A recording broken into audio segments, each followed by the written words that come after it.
joined by NBA insider Bill Reiter and our NBA expert. He also does our power rankings every week when the season begins, Colin Ward-Henninger. Tim, because you're on set, we'll start with you. Overall thought, excitement about this season. What are you most pumped about? You know, you want to see if the Warriors can do it again. There was so much emotion that went into last year's championship. You could just sense from the rest of their guys on the squad, like, this one was more special. Because when they added Durant, it was like, well, this team's unfair. This is a cheat code. And sure enough, they went out there and won multiple championships.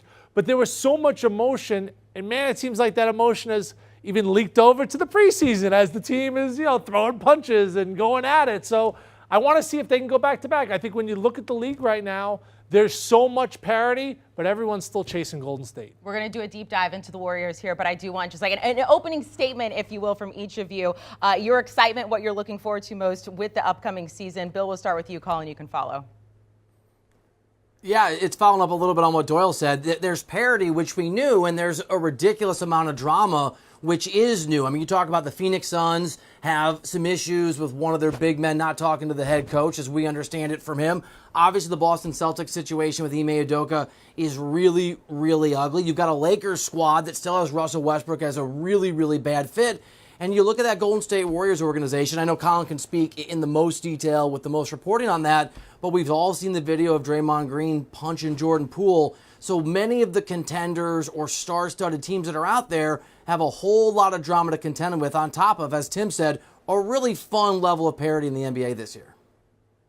Yeah, I just kind of want to echo what those guys have said. The parity, the idea that the West can go 8-9 deep, that the East can go 7-8 deep. I don't remember a season that's been this wide open, and I know we've said that the last couple of years. But with the guys coming back off of injuries on the Clippers and the Nuggets, and the way that the East has gotten better, the Donovan Mitchell trade, which has made the Cavs a contender now, I'm just really excited about watching basketball this year, seeing how things unfold, because there's always teams that come out of nowhere and are better than we expect, and there's always teams that we expect to be good that aren't as good as we expect. So I just want to see all of that unfold, Warriors stuff aside, which I'm sure we'll get to. So let's dive into the Warriors. They are the favorite to repeat as NBA champs. Let's start with those locker room issues, because of course we have seen the video. Tim, please do not punch me here on air. We have an exec here. He will come down here. He'll take care of that. But we saw Draymond Green punching Jordan Poole. Message from the Warriors is, look, and Draymond as well, everything's fine. We're moving on from it. But Colin, you're there in the Bay Area and everyone else can follow, but I want to start with you. Is that true? Are they moving on? Or maybe is this the tip of the iceberg of some underlying issues going on in the locker room with the Warriors? Yeah, Amanda, everything is not fine. Let's put it that way. I know that has been the messaging. There have been, originally before the video came out, they were just gonna kind of sweep this under the rug, saying, hey, these things happen, people get into it at practice. Look, that's out the window. Steph Curry has talked about it. Kevon Looney has talked about it. Obviously, Steve Kerr has talked about it. Draymond has broken their trust, and that is a hard thing to do for a core that has been together this long. So there is work to do. Every single Warrior has talked about that. Draymond Green says, hey, trust is the wrong word. Let's use the word camaraderie. Whatever you want to call it, there are fences that need to be mended with this team, and that's not something that we've been able to say, even when Draymond has crossed the line in the past. This is much different. We all saw the video, leaning in, throwing a full punch at your teammate. That crosses a line that goes somewhere that has not been gone before with this team. So yes, they've decided not to suspend him. Obviously, that is as much up to Jordan Poole as anyone else. Had he come in and said, look, I'm not extending if Draymond's on this team, or I want to trade if Draymond's on this team, things could have gone in a much different direction. So as for now, it looks like they're attempting to move on, but it's clear from what the Warriors have said that there is a level of trust that has been broken, and that's something that's going to take maybe weeks, months, maybe even the whole season to repair. Bill, what do you think about the Warriors and their locker room issues? Yeah, just to follow up on what Colin said, I mean, this is a dark and ugly story that deserves a dark and ugly analogy. And the best one that I've heard is I've made the rounds and made calls to the NBA season starting up, trying to talk to as many GMs as possible. As you can imagine, guys, they want to talk. People want to gossip about the Warriors. And the best sort of comparison I got was that to, and I'm old enough that I've had friends who have gone through this, a marriage where one of the people in the marriage, Draymond Green, does a betrayal that's borderline unforgivable, and you try to stay together for the kids, or in this case, the championships. Sometimes those marriages work. Sometimes you put aside that sense of utter betrayal and humiliation, And sometimes once you get back together, and we'll see what happens with the Warriors over the next few weeks, you just realize you can't do it. I think that is the main takeaway. This is the most important team, the most dangerous team a few weeks ago in the NBA, with the biggest question mark in the NBA, despite all the drama in Boston, in Phoenix, and with the Brooklyn Nets. And I think it's really anyone's guess. And I've asked a bunch of GMs to guess, and they've basically thrown up their arms, at least on the phone, and said, who knows? This is going to come down to how that locker room reacts, how Draymond Green reacts, how Jordan Poole reacts, both what we see on the floor and what we don't see. And I think, guys, everybody's guess is as good as the next person's in trying to figure out what in the hell is going to happen and follow from this really bizarre story. Yeah, I mean, what Colin and Bill are saying are true, and I get it. But Draymond Green, his position on the floor is not a forward or a guard. His position is actually glue guy. He's the ultimate glue guy because he does a little bit of everything. He's one of your best defenders. Unglued. No, but I think if anybody can put it back together, it's a guy who's really known as the ultimate teammate. He really does every little thing, and they don't win an NBA championship last year, and he struggled in the finals, and still he started making some shots. And then once he started gaining a little confidence, their whole team changed. He's their best passer. He's their best rebounder. He does all the little things on the floor. And just to play devil's advocate, I'm not disagreeing with them, Jordan Poole pushed him. If I go out tonight for happy hour and someone pushes me, go Google my name and then type in fight. I've been in a few of them. So if someone's going to push me, you have the right to throw hands. So Draymond Green's got enough JU ice. He's got enough juice to be like, yo, young buck, you don't talk to me like that. So I get what they're saying, and they're right. But if anybody could put it together, it's an old, crafty vet who's been around the block and has won multiple championships. I'm not as worried as everybody else is worried about this team's chemistry. Let me just jump in there. Look, I don't know whether you're right or wrong about Draymond Green getting back on track, but I'll say this as it relates to being pushed versus taking the swing. Tim, you and I have hung out at the Arthur J in Manhattan Beach. Kind of a raucous place, having some drinks, having some cocktails. You walk in, you take over the room. You're a bit of a celebrity. If some idiot, and it happens, in today's world comes up and pushes you, you're not Tim Doyle from however many years ago.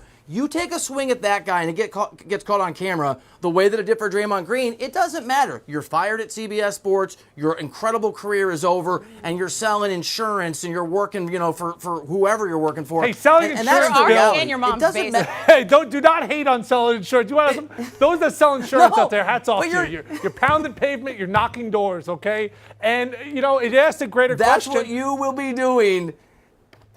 Most if you people punch someone in the face. Get fired. I hear what you're saying. It's a different level. And I think, and again, Colin will know more about this than I will, but certainly talking to people around the NBA, the reaction I have absolutely gotten is Draymond went too far. The video is a really big problem. And this isn't the typical stuff that happens behind closed doors, and it's not behind closed doors anymore. So I hear you, and maybe it'll be fine, but I'm not sure I can get on the defend Draymond Green bandwagon here, as much as I love the guy. I wanted to see how long it would take for the show to go off the rails. It took us like 10 minutes, so that's pretty good. I will say, if you want to use this, if you get into a fight, one time my brother punched me, but he told my mother my lip hit his fist. That is not the way. He did not punch me. All right, let's talk about the Warriors here. How they actually repeat as champs when it comes to this squad. You lost a couple pieces there in Gary Payton II, Otto Porter Jr. You added some nice pieces there. You have a bunch of young players who were at one point lottery picks there, and you got the same core. So how do they put this together to repeat, Tim? Klay Thompson, who's he going to be? Last year tied a career low in field goal percentage. He shot 42%, and he obviously had his ups and downs in the playoffs, more downs than ups. And coming off a guy that missed 2 whole seasons, eyeball test last year, Amanda, he's not the same guy. I like Klay. I like that he rides the bike. He does the old kayaking to the game. He's kind of out there, which I like about him, and I find myself rooting for him because he's overcome so much adversity. But I have my doubts that he gets back to the same guy before the injuries. If he does, then this is clearly the best team in the NBA because when Klay Thompson's at his best, 23, 24 points a game, he's one of the top 5 shooting guards in the entire NBA. I don't think he can get back there because he's on the wrong side of his career.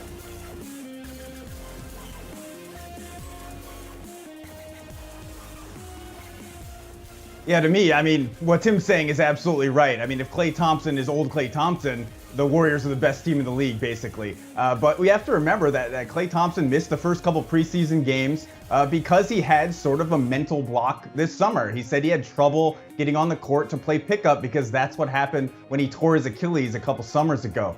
So, you know, that slight mental edge that every player needs might be a little soft on him going into the season. That being said, I think to me, this is really up to the young guys. I mean, you guys have mentioned them, but the Warriors have been kind of trying to blend this young and old, and that's been the mission over the last couple seasons. Now they have guys like Jonathan Kuminga, Moses Moody, obviously James Wiseman, and they need them to come in and fill real roles. This isn't an instance of, hey, let's get them 5 minutes here, 10 minutes there. Those guys have to be successful if the Warriors are going to accomplish their goal of repeating for a championship this season. So to me, that's the most important thing, is how those young guys fit in. I think they did a good job replacing Otto Porter and Gary Payton II with Dante DiVincenzo and JaMychal Green. I think those are going to be great fits. But to me, I'm really looking at the younger guys and how they fit in, because they're going to need to play well in order to get guys like Steph Curry, Draymond Green, and Klay Thompson the necessary rest that they need to be ready to make that playoff push.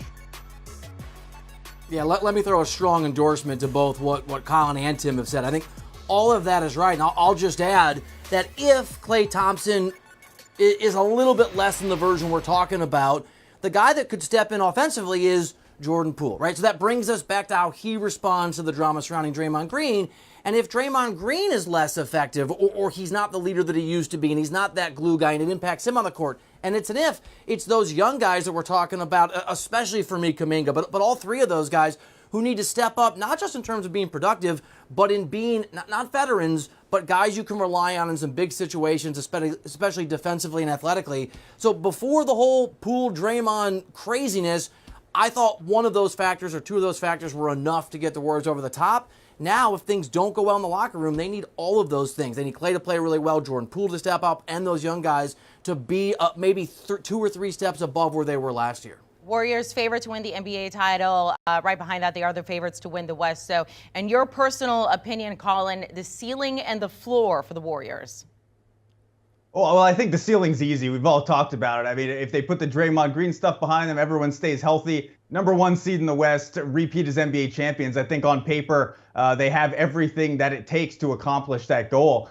In terms of the floor, it could get a little messy, right? Say they can't put this stuff behind them. The chemistry issues linger all year. Say, you know, Steph Curry is going to be turning 35. Draymond Green and Klay Thompson are going to be turning 33. Say the injuries pop up. You know, the young guys don't pop the way that they hope. You're looking at the West. There are some very good teams in the Western Conference. Talk about the Clippers. The Nuggets are going to be better. The Suns, obviously the Grizzlies, and then the Timberwolves are going to be really good this year. I think, you know, the Warriors could be looking at a floor of maybe a 6 seed. And then you think about the Pelicans. What if the Lakers pop? I mean, they could be looking at a potential play-in scenario. That's obviously the worst case scenario for the Golden State Warriors. I don't think it will get there. But because the West is so tough, the Warriors do need things to click in order to avoid kind of a precipitous drop down the Western Conference standings. Guys, thanks. Hang on just a second here. We'll take a look at the Warriors' schedule as they open the season on Tuesday, hosting the Lakers there 10 Eastern. As you see, Warriors plus 575 to win the NBA championship. Behind them, the Celtics, the Nets, the Clippers. Coming up next, we'll take a look at teams trending up and those trending down. Do you want a sports network that delivers everything that matters about the game? The highlights, the picks, the instant analysis, no yelling, no fake debates, no politics. Hit the subscribe button and never miss a moment.